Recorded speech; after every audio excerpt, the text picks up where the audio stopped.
దీంట్లో ఏం చూస్తున్నాం అంటే మనం ఈ, ఈ పీపీటీ అండ్ ఈ క్లాస్‌లో one of the important architecture. Computer అనేది బేసిక్ కంప్యూటర్ అంతా కూడా దీని మీదే. ఒక డిజిటల్ కంప్యూటర్ అనేది ఈయన డిజైన్ చేసిన ఆర్కిటెక్చర్ మీదే బేసిక్ డిజిటల్ కంప్యూటర్ అనేది యూజ్ చేస్తున్నారు. సో, అది ఎవరు కనిపెట్టారంటే వాన్ న్యూమన్ అనే అతను.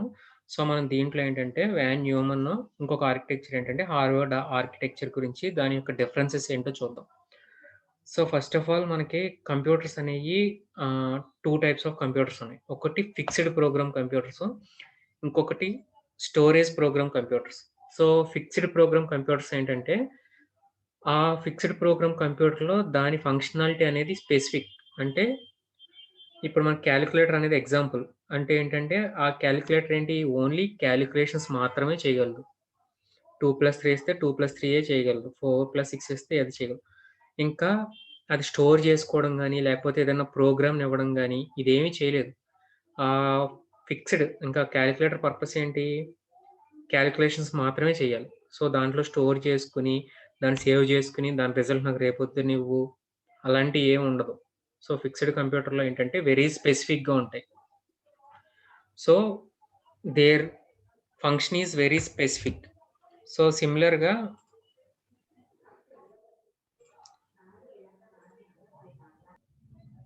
సిమిలర్‌గా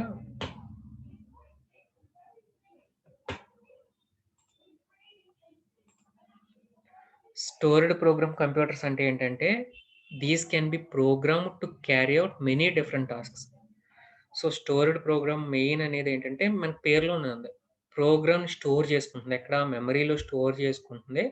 ఆ స్టోర్ చేసుకోవడం వల్ల మెయిన్ యూసేజ్ ఏంటి?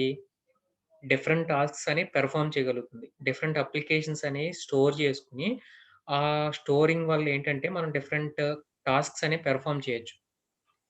సో, ఈ స్టోరింగ్ కాన్సెప్ట్ అనేది ఎప్పుడొచ్చిందంటే, అరౌండ్ 1945లో జాన్ వాన్ న్యూమన్ అనే అతను తీసుకొచ్చాడు. దీన్నేమంటారంటే, వాన్ న్యూమన్ ఆర్కిటెక్చర్ అని కూడా అంటారు. సో, ఇప్పుడు యూజ్ చేస్తున్న మోడర్న్ కంప్యూటర్స్ అన్నీ కూడా ఏంటంటే, మనం వాన్ న్యూమన్ ఆర్కిటెక్చరే వాడతారు. వాన్ న్యూమన్ ఆర్కిటెక్చర్‌ని ఐఏఎస్ ఆర్కిటెక్చర్ అని కూడా అంటారు.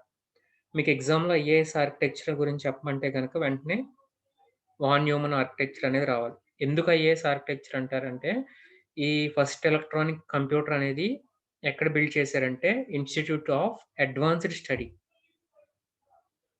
ప్రిన్స్‌టన్ అనే చోటన ఐఏఎస్ ఈ మిషన్ కనిపెట్టారు కాబట్టి, దీన్ని ఐఏఎస్ ఆర్కిటెక్చర్ అని కూడా అంటారు.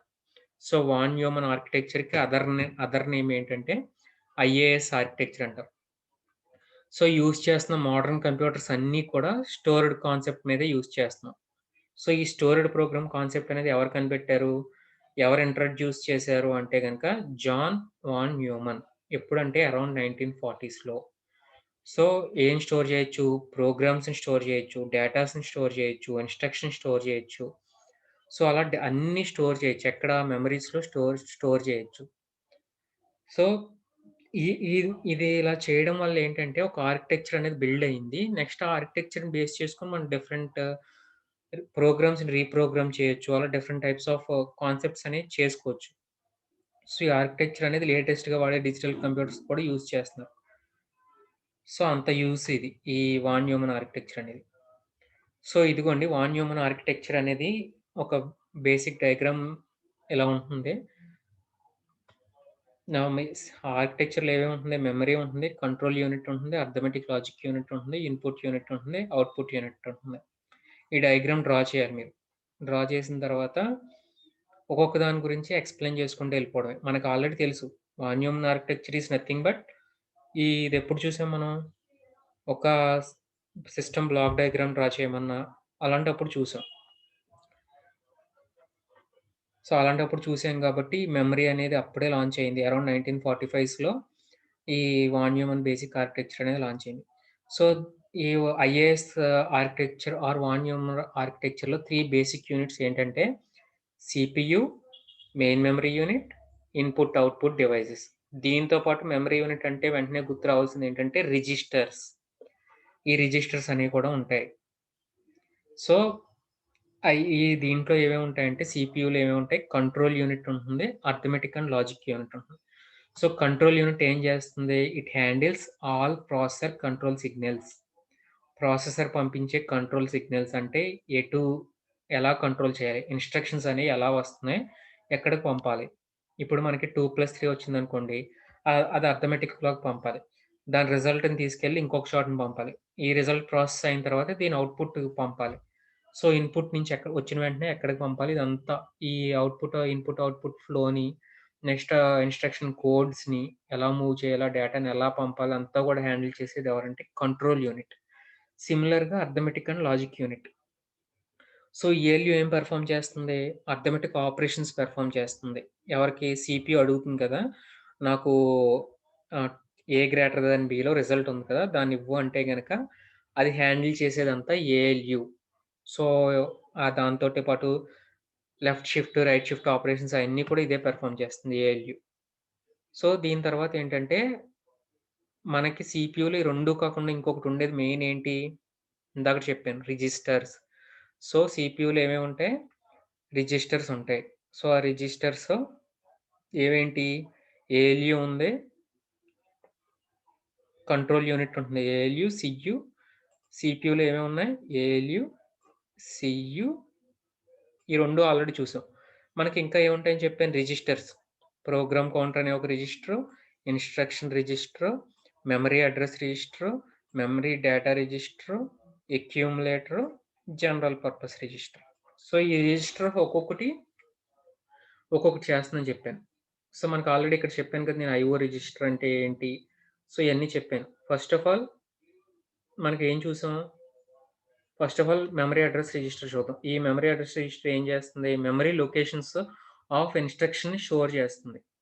అర్థమైందా? Memory locations of instructions. Instructions యొక్క మెమరీ లొకేషన్స్ ఉంటాయి కదా! ఆ అడ్రెసెస్ ఉంటాయి కదా! ఎక్కడి నుంచి మెమరీ నుంచి తెచ్చుకునేయి. ఆటిలన్నిటిని స్టోర్ చేస్తుంది. So, next data register. Data రిజిస్టర్‌ని ఏమంటారని చెప్పాను? మెమరీ డేటా రిజిస్టర్ అని కూడా అంటారు. So, it stores instructions fetched from the memory or any data. Data అని ఉంటుంది కదా! డేటానంతా ఎక్కడికి రావాలి, ఎక్కడికి ట్రాన్స్‌ఫర్ చేయాలి, టు అండ్ ఫ్రమ్. దాన్నంతా కూడా ఈ మెమరీ డేటా రిజిస్టర్‌లో చేస్తారు. So, next instruction register or current instruction register ఇది. ఈ ఇన్‌స్ట్రక్షన్ రిజిస్టర్ ఏం చేస్తుంది? ఇప్పుడు ఎగ్జిక్యూట్ అవ్వాలి. ఒక ఇన్‌స్ట్రక్షన్ అనేది ఎగ్జిక్యూట్ అవ్వాలి ఇమ్మీడియేట్‌గా. ఆ ఇన్‌స్ట్రక్షన్‌ని ఈ ఐఆర్ అనే రిజిస్టర్‌లో ప్లేస్ అయ్యి ఉంటుంది. సో, సిమిలర్‌గా ఎ అక్యూములేటర్ అని నెక్స్ట్ కావాల్సిన రిజిస్టర్ ఏంటి? ఒకవేళ ఇప్పుడు ఈ ఇన్‌స్ట్రక్షన్ ఎగ్జిక్యూట్ అయిపోయిన తర్వాత ఇంకో ఇన్‌స్ట్రక్షన్ కావాలి. ఆ ఇన్‌స్ట్రక్షన్ వచ్చి పీసీలో ఉంటుంది. పీసీలో ఉంటుంది. అలాగే సిమిలర్‌గా ఈ ఇన్‌పుట్, అవుట్‌పుట్ ఆహ్, ఇదంతా మెమరీకి సంబంధించిన ఏంటంటే చెప్పాను కదా! దీని తర్వాత అక్యూములేటర్ అంటే ఏమని చెప్పాను? ఏదన్నా రిజల్ట్స్ అన్నిటిని అర్థమెటిక్ రిజల్ట్స్ అన్నీ కూడా అక్యూములేటర్ రిజల్ట్స్‌లో స్టోర్ చేస్తుంది. సో, నెక్స్ట్ బసెస్ అని చెప్పాను. 3 టైప్స్ ఆఫ్ బసెస్. అంటే ఈ బస్ నుంచి వేరే డివైస్‌కెళ్ళాలి. అంటే మెమరీ అడ్రెస్ రిజిస్టర్ నుంచి వేరే డివైస్‌కెళ్ళాలి. సో, అడ్రెస్ బస్ అనేది వాడతాం. సో, లేకపోతే గనుక డేటా బస్ అంటే గనుక డేటా బస్. లేకపోతే గనుక కంట్రోల్ బస్. ఇలా బసెస్ అన్నీ కూడా ఇంటర్నల్ కనెక్షన్‌గా జరిగుంటాయి. సో, నెక్స్ట్ మెమరీకి సంబంధించినయన్నీ కూడా మనం ఆల్రెడీ చూసాం. మెయిన్ మెమరీ యూనిట్ దీంట్లో రిజిస్టర్స్. దాని తర్వాత మెమరీ అంటే ఏంటి? Primary memory, secondary memory, RAM, Rome ఇయన్నీ ఉంటాయి గదా! ఇయన్నీ ఇక్కడుంటాయి. సో, ఇన్‌పుట్, అవుట్‌పుట్ డివైస్ అంటే ఏంటి? మనకి ప్రోగ్రామ్ గాని, డేటా గాని మెయిన్ మెమరీలోకి రావాలి కదా! ఎక్కడి నుంచి? ఇన్‌పుట్ నుంచి మెయిన్ మెమరీకి రావాలి. మెయిన్ మెమరీ నుంచి ఒక చోటకెళ్ళాలి. సో, ఇదంతా కూడా ఈ ఐఓ ఇంటర్ఫేస్ అనేది, ఐఓ బసెస్ అనేవి చూసుకుంటుంది. ఈ డివైసెస్ నుంచి మెమరీకి రావాలన్నా, ఈ అవుట్‌పుట్ ఎళ్ళాలన్నా, ఇదంతా కూడా ఈ ఐఓ ఇంటర్ఫేస్ అనేది ఉంటుంది. సో, ఈ ఐఓ ఇంటర్ఫేస్ గురించి మనం ఇన్ డెప్త్‌గా ఫర్దర్ చూద్దాం. మనకి అంత ఫర్దర్‌గా ఇప్పుడేమి అవసరం లేదు. సో, అర్థమైంది కదా! ఇయన్నీ ఉంటాయి మనకి. మనం ఆల్రెడీ చూపించాను. చెప్పాను ఇయన్నీ. అక్యూములేటర్ అంటే ఏం చేస్తుంది? పీసీ అంటే ఏం చేస్తుంది? ఆహ్, రిజిస్టర్ అంటే చెప్పాను కదా! Register temporary holds frequently used data. ఫ్రీక్వెంట్‌గా యూజ్ చేసే డేటాని, ఇన్‌స్ట్రక్షన్‌ని, మెమరీ అడ్రెస్‌ని స్టోర్ చేస్తుంది. ఇది ఎక్కడ ఉంటుంది? ఇది సీపీయూకి దగ్గరలో ఉంటుంది. So, next one by one చెప్పాను కదా! మెమరీ అడ్రెస్ రిజిస్టర్ అంటే ఏంటి? మెమరీ డేటా రిజిస్టర్ అంటే ఏంటి? కరెంట్ ఇన్‌స్ట్రక్షన్ రిజిస్టర్ అంటే ఏంటి? ఇన్‌స్ట్రక్షన్ బఫర్ రిజిస్టర్ అంటే ఏంటి? సో, ఇన్‌పుట్, అవుట్‌పుట్ డివైస్ మనకు తెలిసినయే. సో, అవుట్‌పుట్ డివైస్ అంటే are used to output the information from a computer. Input device అంటే ఏంటి? Which gives the input instruction to the CPU. So, అవుట్‌పుట్‌లోకి ఏంటి రిజల్ట్స్ అనేవి తెచ్చుకుంటుంది. సో, నెక్స్ట్ బసెస్ గురించి కూడా చెప్పాను కదా! బసెస్ అంటే ఏంటి? Data is transmitted from one part of a computer to another. అంటే సీపీయూ నుంచి కంట్రోల్ యూనిట్ నుంచి అవుట్‌పుట్‌కి పంపాలి. లేకపోతే గనక ఏదైనా అడ్రెస్ నుంచి వేరే చోటకి పంపాలి. సో, ఇదంతా పంపాలనుకుని చూసేదేంటంటే buses. So, types of buses ఏంటి? Data bus, address bus, control bus. So, ఒక్కొక్క బస్సు యొక్క యూనిట్స్ ఏం చేస్తుందంటే డేటాను పంపుతుంది, అడ్రెస్‌ని పంపుతుంది, కంట్రోల్‌ని పంపుతుంది. కంట్రోల్ ఇన్‌స్ట్రక్షన్ కమాండ్స్‌ని పంపుతుంది. సో, మనం అంతా నేర్చుకున్నాం. అసలు వాన్ న్యూమన్ ఆర్కిటెక్చర్ అంటే మనకు వెంటనే గుర్తు రావాల్సిందేంటంటే స్టోర్డ్ ప్రోగ్రామ్ కాన్సెప్ట్ యూజ్ చేస్తున్నాం కాబట్టి వాన్ న్యూమన్ ఆర్కిటెక్చర్. సో, కానీ ఏంటంటే వాన్ న్యూమన్ ఆర్కిటెక్చర్‌లో ALU and control unit are connected to single memory. So, arithmetic and logic control unit ఏమైనియంటే ఒక సింగిల్ మెమరీలోకి స్టోర్ అయినియి. అంటే డేటాని, ప్రోగ్రామ్ ఇన్‌స్ట్రక్షన్స్ కలిపి ఒకే మెమరీలో స్టోర్ అయినియి. అర్థమైందా? ఇదే మెయిన్. ఇప్పటిదాకా మనం నేర్చుకున్నది ఆర్కిటెక్చర్ పైపైన నేర్చుకున్నాం. వాన్ న్యూమన్ ఆర్కిటెక్చర్‌లో సింగిల్ మెమరీ వాడారు. దేనికి? డేటాని, ఇన్‌స్ట్రక్షన్స్‌ని కూడా ఒకే మెమరీలో వాడారు. సో, దీనివల్ల ఏంటంటే ఎగ్జిక్యూషన్ జరుగుతున్నప్పుడు మనకి డేటాని పంపుతున్నప్పుడు ఇన్‌స్ట్రక్షన్ తెచ్చుకోలేం. ఈ 2 ఎలా తెచ్చుకుంటాం? బసెస్ ద్వారా తెచ్చుకుంటాం కదా! సో, మనకు డేటాని తెచ్చుకున్నప్పుడు ఇన్‌స్ట్రక్షన్స్‌ని తెచ్చుకోలేం. ఇన్‌స్ట్రక్షన్స్ తెచ్చుకున్నప్పుడు డేటాని తెచ్చుకోలేం. ఎక్కడి నుంచి? మెమరీ నుంచి. సో, ఇది వన్ ఆఫ్ ది డిసడ్వాంటేజ్ ఉంది. ఈ వాన్ న్యూమన్ ఆర్కిటెక్చర్‌లో సింగిల్ మెమరీ యూజ్ చేస్తున్నాం. దేనికి? ఇదే మెయిన్ వాన్ న్యూమన్ ఆర్కిటెక్చర్‌లో మీరు రాయాల్సింది గుర్తుపెట్టుకోవాల్సింది ఇదే. Von Neumann architecture uses single memory for both data and instructions. So, దానివల్ల ఏంటంటే డేటాను తెచ్చుకోవాలి. సో, డేటాను తెచ్చుకోవాలన్నప్పుడు మనకు బసెస్ ఉన్నాయి. సో, బసెస్ కూడా ఒక బస్సే ఉంటుంది. డేటాను తెచ్చుకోవాలనుకుంటే డేటా బస్ కావాలి. ఇన్‌స్ట్రక్షన్ తెచ్చుకుంటే గనక ఇన్‌స్ట్రక్షన్ బస్ కావాలి. సో, ఎగ్జిక్యూషన్ ప్రాసెస్‌కి డేటా బస్ వస్తున్నప్పుడు ఇన్‌స్ట్రక్షన్ బస్ రాదు. ఒక్కొక్క బస్ అలా జరుగుతుంది. సో, ఇది one of the disadvantage and ఏంటంటే బాటిల్ నెక్ అయిపోతుంది. సో, ఆ బాటిల్ నెక్ అయిపోవడం వల్ల కొంచెం స్లోగా ప్రాసెసింగ్ అనేది స్లో జరుగుతుంది. దీన్ని ఓవర్‌కమ్ చేసుకోవడానికే వచ్చిందే Harvard architecture. So, Harvard architecture ఏం చేస్తుందంటే సెపరేట్ స్టోరేజ్ ఉంటుంది. దేనికి? ఇందాకడ డేటాకి, ఇన్‌స్ట్రక్షన్‌కి ఒకే మెమరీ వాడాం. ఈ హార్వర్డ్ ఆర్కిటెక్చర్‌లో సెపరేట్ స్టోరేజ్ ఉంటుంది. ఇన్‌స్ట్రక్షన్‌కి, డేటాకి. సెపరేట్ బసెస్ కూడా ఉంటాయి. ఇందాకడ ఒక బస్సే ఉంది. దేనికి? Data bus, address bus. ఇప్పుడు 2 డేటా బస్సులుంటాయి. 2 అడ్రెస్ బస్సులుంటాయి. ఇన్‌స్ట్రక్షన్‌కి ఒక డేటా బస్సు, ఒక అడ్రెస్ బస్సు. డేటాకి కూడా ఒక data bus, address bus. So, Harvard architecture ఎక్కడి నుంచి పుట్టుకొచ్చింది? వాన్ న్యూమన్ ఆర్కిటెక్చర్‌లో ఒక డిసడ్వాంటేజ్ ఉంది. సింగిల్ మెమరీ వాడడం వల్ల. సో, దాన్ని ఓవర్‌కమ్ చేసుకోవడానికే హార్వర్డ్ ఆర్కిటెక్చర్ అనొచ్చింది. In normal computer von Neumann architecture follow అయ్యింది ఏంటంటే instructions and data both are stored in same memory. So, దానివల్ల ఏంటంటే సేమ్ బసెస్ అనేయి ఇన్‌స్ట్రక్షన్స్‌ని, డేటాను తెచ్చుకోవడానికి సేమ్ బసెస్ అనేవి వాడేవాళ్ళు. సో, దీనివల్ల ఏంటి CPU cannot do both things together. So, instruction తెచ్చుకోవాలన్నా, డేటాను రీడ్ ఆర్ రైట్ చేయాలన్నా సరే ఒకేసారి చేయలేం. సో, ఆ డిసడ్వాంటేజ్‌ని ఓవర్‌కమ్ చేయడానికొచ్చింది హార్వర్డ్ ఆర్కిటెక్చర్. ఈ హార్వర్డ్ ఆర్కిటెక్చర్‌లో సెపరేట్ స్టోరేజ్ వాడేవాళ్ళు. అండ్ సెపరేట్ బసెస్ వాడేవాళ్ళు. దేనికి? ఇన్‌స్ట్రక్షన్స్‌కి, డేటాకి. So, ah, it was basically developed to overcome the bottle neck of von Neumann architecture. So, ఆ డిసడ్వాంటేజ్ ఉంది కదా! దాన్ని బాటిల్ నెక్ అయిపోవడం అంటారు. వన్ బై వన్ తెచ్చుకోవడం వల్ల దాన్ని బాటిల్ నెక్ అయిపోవడం అంటారు. సో, ఆ డిసడ్వాంటేజ్‌ని ఓవర్‌కమ్ చేసుకోవడానికి హార్వర్డ్ ఆర్కిటెక్చర్ అనేదొచ్చింది. So, the main advantage of having separate buses. Separate buses వల్ల ఉండడం వల్ల ఇన్‌స్ట్రక్షన్‌ని, డేటాని సీపీయూ ఒకేసారి చేయగలదు. ఇన్‌స్ట్రక్షన్స్‌ని తెచ్చుకుంటుంది, డేటాని తెచ్చుకుంటుంది. సెపరేట్ బసెస్ ఉండడం వల్ల. ఈ హార్వర్డ్ ఆర్కిటెక్చర్‌లో మెయిన్ అడ్వాంటేజ్ ఇది. సో, నెక్స్ట్ మనం ఇది ఆల్రెడీ చూసాం కదా! ఇదిగోండి హార్వర్డ్ ఆర్కిటెక్చర్ అనేది ఇలా ఉంటుంది. మనకు చెప్పాను కదా! 2 బసెస్ ఉంటాయని. ఇన్‌స్ట్రక్షన్ అడ్రెస్‌కి ఒక బస్ ఉంటుంది. అడ్రెస్‌కి both instruction bus, data bus ఉంటుంది. అలాగే డేటాకి డేటా బస్ ఉంటుంది. ఇన్‌స్ట్రక్షన్ బస్ ఉంటుంది. సో, హార్వర్డ్ ఆర్కిటెక్చర్‌లో ఇన్‌స్ట్రక్షన్‌కొకటి. అంటే ఇన్‌స్ట్రక్షన్స్ ఒక చోట నుంచి స్టోర్ అవుతాయి. డేటాకి ఒక స్టోర్ అవుతాయి. డేటాని తెచ్చుకోవడానికి డేటా బస్ వాడతాం. డేటా అడ్రెస్ బస్ వాడతాం. ఇన్‌స్ట్రక్షన్‌కి ఒక బస్ వాడతాం. ఇన్‌స్ట్రక్షన్ అడ్రెస్ బస్ వాడతాం. సో, ఇది మెయిన్ అడ్వాంటేజ్. సో, మనకి అన్నీ తెలిసినయి కదా! Operational registers. ఆపరేషనల్ రిజిస్టర్స్ అంటే కావాల్సిన ఆపరేషన్స్ పెర్ఫార్మ్ చేయే రిజిస్టర్స్‌ని ఆపరేషనల్ రిజిస్టర్స్ అంటాం. అంటే ఏంటి? అడ్రెస్ రిజిస్టరు, మెమరీ రిజిస్టర్ ఇయన్నీ ఉన్నాయి కదా! ఇయన్నీ ఆపరేషనల్ రిజిస్టర్స్‌లోకే వస్తాయి. అర్థమైంది కదా! సో, హార్వర్డ్ ఆర్కిటెక్చర్ గురించి అడిగినప్పుడు సేమ్ ఇదే డయాగ్రామ్ ఏసి ప్రతి దాని గురించి రాయడమే. సో, ఏం బసెస్ యూజ్ చేసాం. Buses or uses. సో, ఇక్కడ data bus, data address bus. దీంట్లో చూడండి. సో, డేటా యొక్క ఆహ్, డేటాను ఉట్టి డేటాను తెచ్చుకోవాలనుకుంటే గనుక డేటా బస్. ఆహ్, డేటా యొక్క అడ్రెస్‌ని తెచ్చుకోవాలనుకుంటే గనుక డేటా అడ్రెస్ బస్. సిమిలర్‌గా ఇన్‌స్ట్రక్షన్స్‌ని తెచ్చుకోవాలనుకుంటే ఒక బస్. ఇన్‌స్ట్రక్షన్స్ యొక్క అడ్రెస్ తెచ్చుకోవాలనుకుంటే గనుక ఒక బస్. ఇలా ఇన్ని బసెస్ వాడాం.